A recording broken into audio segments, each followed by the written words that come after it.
Hai guys, perkenalkan kita dari kelompok 32 ingin menjelaskan tentang bidang miring. Perkenalkan, saya Alvini Farhan Bernardine, kelas D dengan NIM 158. Aku Yeni Agustia Rahma dengan NIM 159.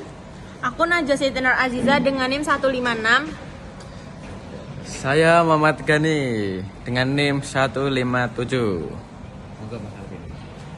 Terus ngapa ki awake dhewe? Nah, kita mau ngejelasin tentang apa sih itu bidang miring, terus fungsi-fungsinya, terus alat-alatnya. Jadi teman-teman jangan lupa nonton video kita ya. Bidang miring adalah salah satu jenis pesawat sederhana berupa permukaan datar yang dimiringkan untuk menghubungkan dua ketinggian yang berbeda.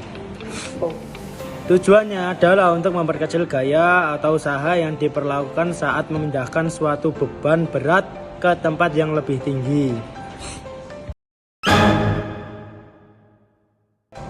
Jadi untuk cara kerjanya sendiri yaitu meskipun jarak tempuhnya menjadi panjang, bidang miring mengurangi gaya yang dibutuhkan untuk memindahkan objek.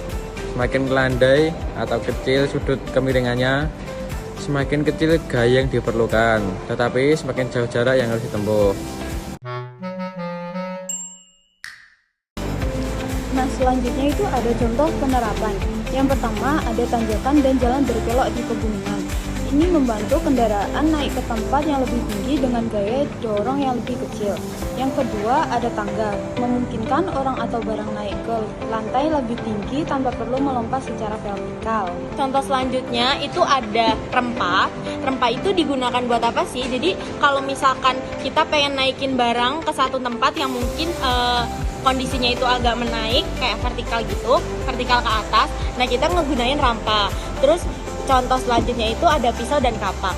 Kan kalau pisau dan kapak itu dia punya ujung yang agak meruncing kan. Nah, seperti bidang miring itu bentuknya. Makanya besi atau kayak logam dari kapak itu emang gunanya kan untuk membelah dan memotong benda. Namun itu termasuk ke bidang miring karena dia punya alat pemecahnya, alat pembelahnya itu seperti bidang miring bentuknya. Selanjutnya di sini saya akan menjelaskan tentang beberapa alatnya seperti clinometer atau inclinometer.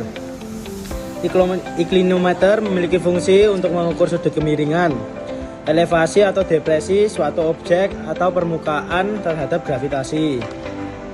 Selanjutnya itu aplikasi.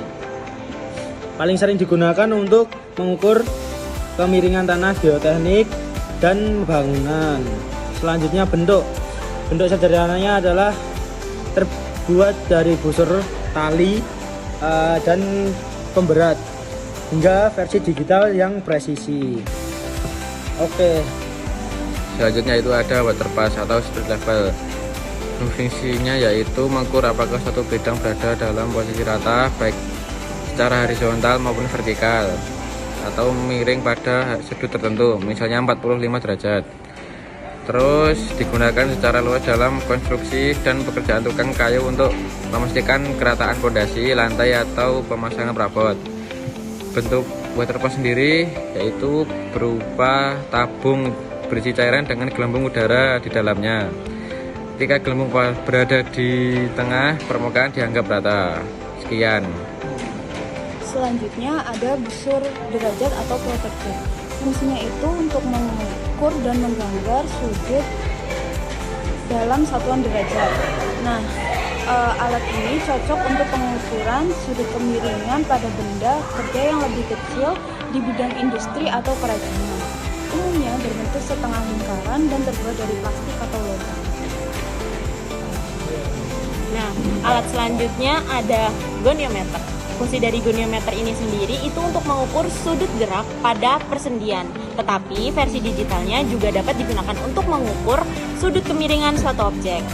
Nah, pengaplikasiannya itu di bidang medis.